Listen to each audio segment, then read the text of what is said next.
I'm very, very grateful for the invitation to speak. Once again, I did last year. I hope I'm not wearing out my welcome.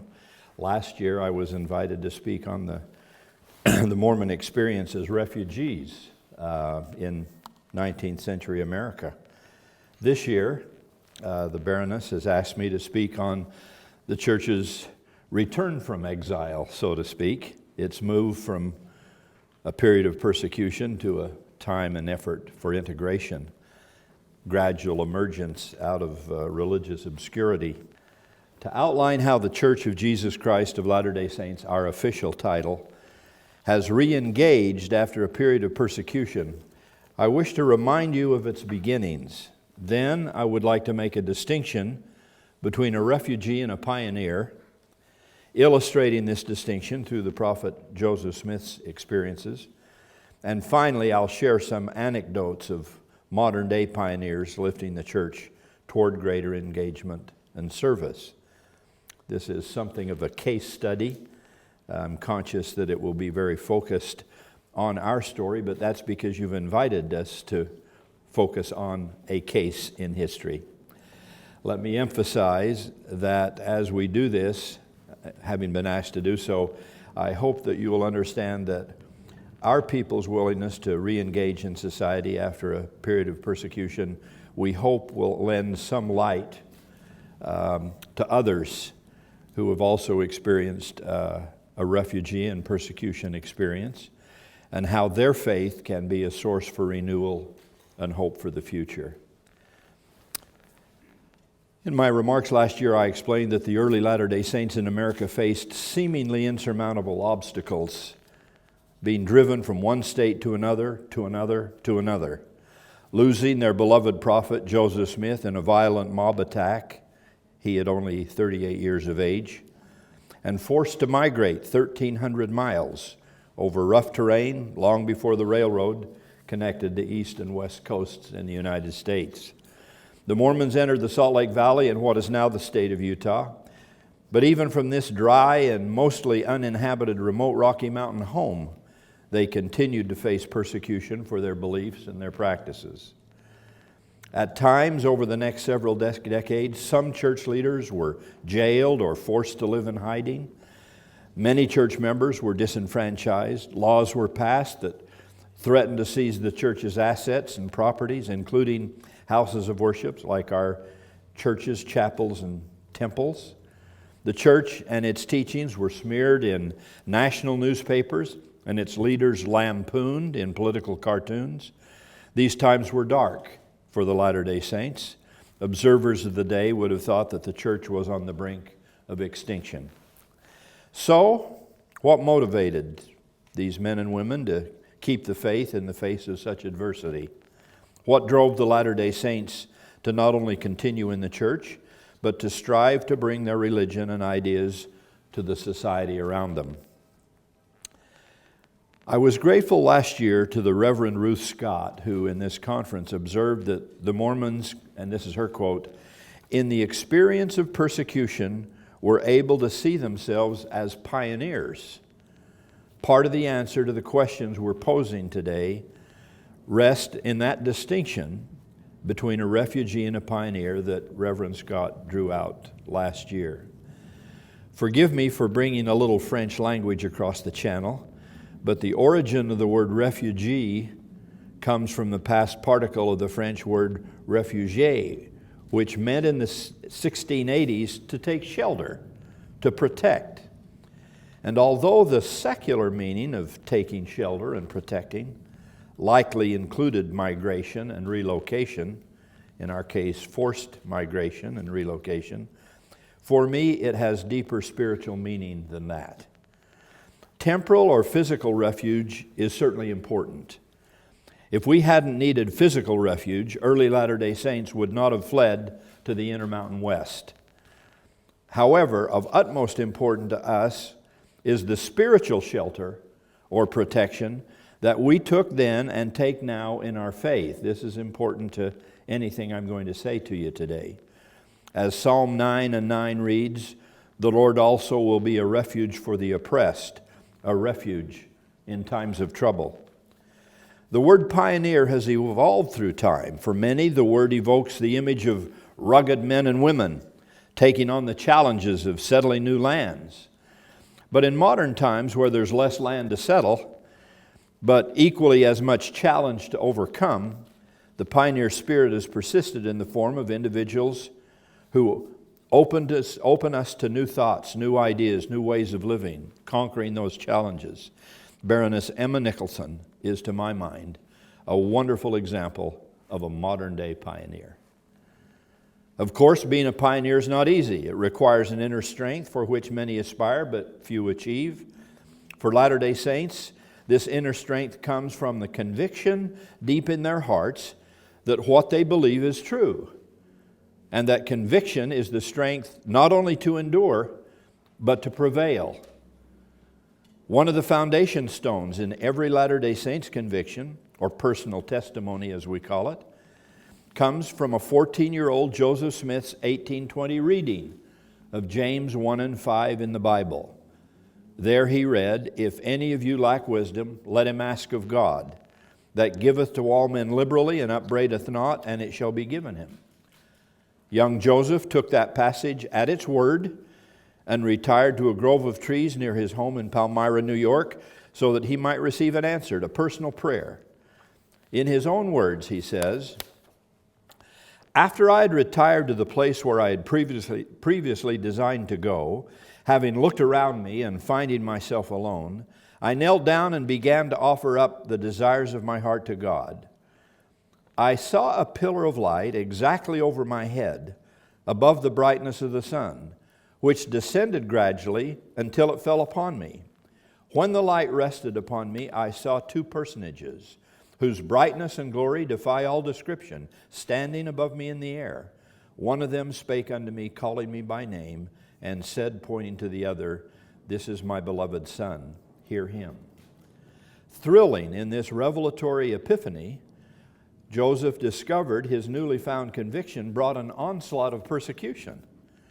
Of this, Joseph stated, "I soon found that my telling the story excited a great deal of prejudice against me and was the cause of great persecution.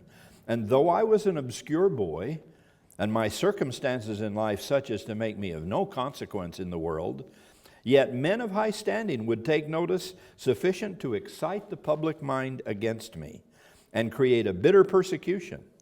It seemed all somehow united to persecute me." This young, obscure, 14-year-old farm boy could have denied his experience and avoided his fate, including what would be martyrdom. But his integrity matched his conviction, and he persisted. He said of that persecution, "It caused me serious reflection then, and it has since. How very strange it was that an obscure boy of little over 14 years of age and should be thought a character of sufficient importance to attract the attention of the great ones of the great popular sects of the day, and in a manner to create in them a spirit of the most bitter persecution and reviling. But strange or not, so it was, and it was often the cause of sorrow to myself. However, it was nevertheless a fact that I had beheld a vision. I'd actually seen a light, and in the midst of that light I saw two personages, and they did in reality speak to me. And though I was hated and persecuted for saying that I had seen a vision, yet it was true. And while they were persecuting me, reviling me, and speaking all manner of evil against me falsely for so saying, I was led in my heart to say, why persecute me for telling the truth? I've actually seen a vision, and who am I that I could withstand God? Or why does the world think to make me deny what I've actually seen?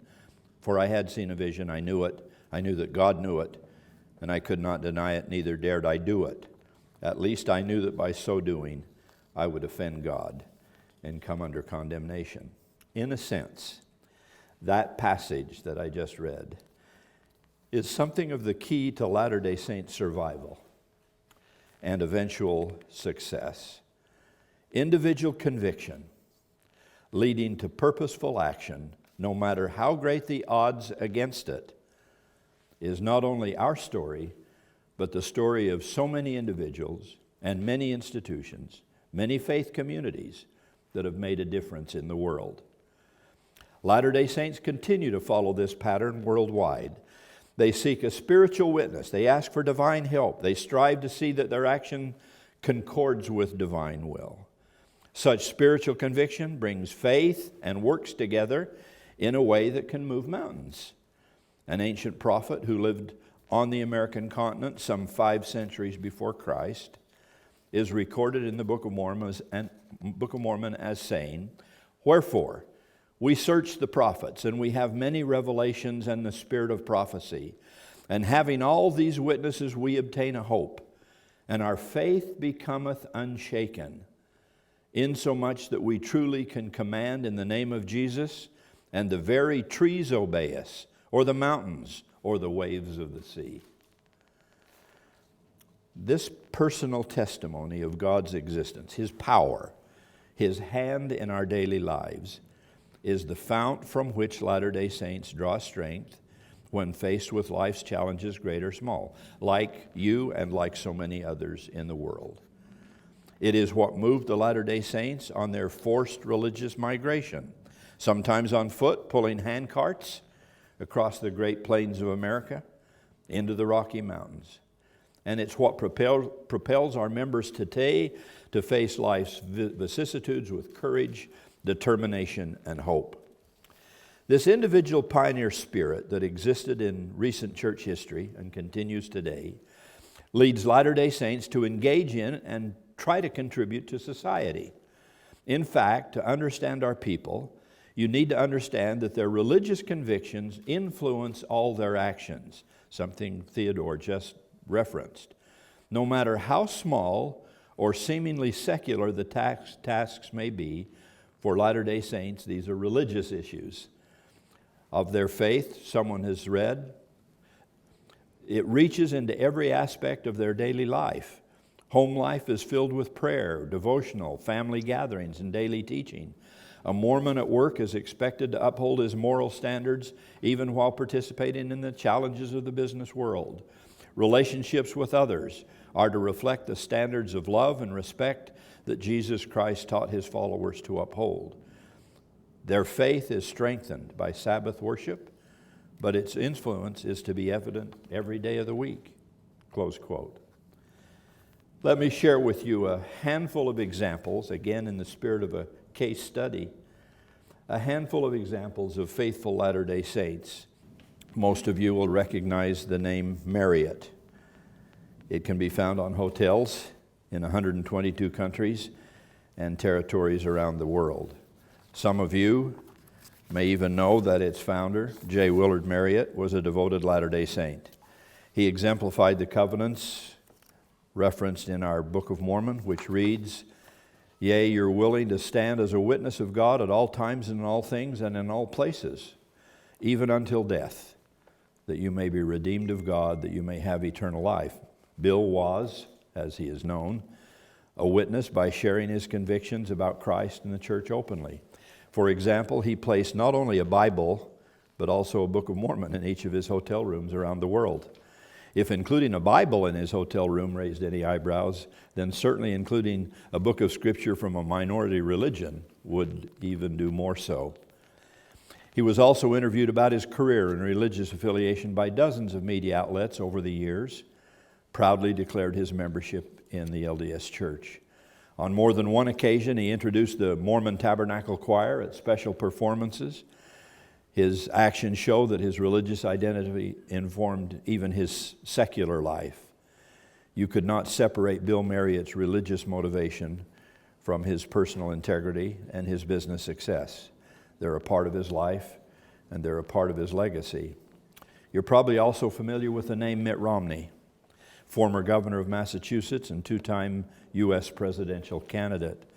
Mr. Romney's religious devotion was evident both times as he ran for president of the United States. As you may already know, as a church, we never endorse political candidates, and we didn't endorse Governor Romney.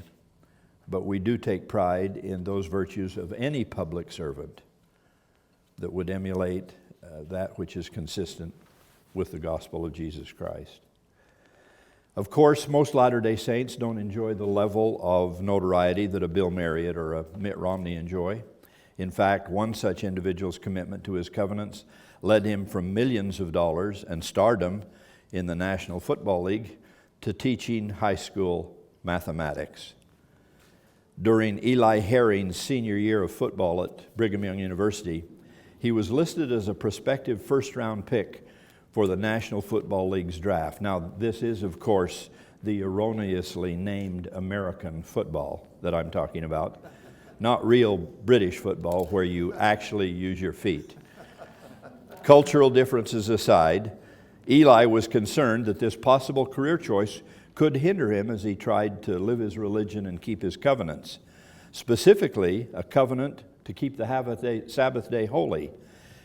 He chose to walk away from a career in professional football for that reason.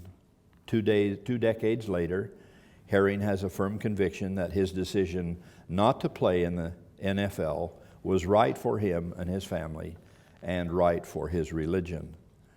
Interestingly enough, his decision was influenced by another church member named Errol Bennett, who had decided not to play soccer on Sunday. Yes, Errol played real football.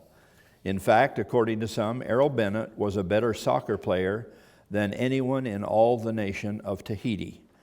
When he joined the LDS Church, he told his soccer league and then his country publicly that because of his newfound understanding of the law of the Sabbath, he would not play football anymore on Sunday. As a result of one man's conviction, all soccer teams in his division agreed not to play on Sunday. The stories of Eli and Errol show that testimony affects the new member as well as the longtime member of the church. Pioneers today, like Eli and Errol, don't need to cross continental distances, don't need to pull hand carts.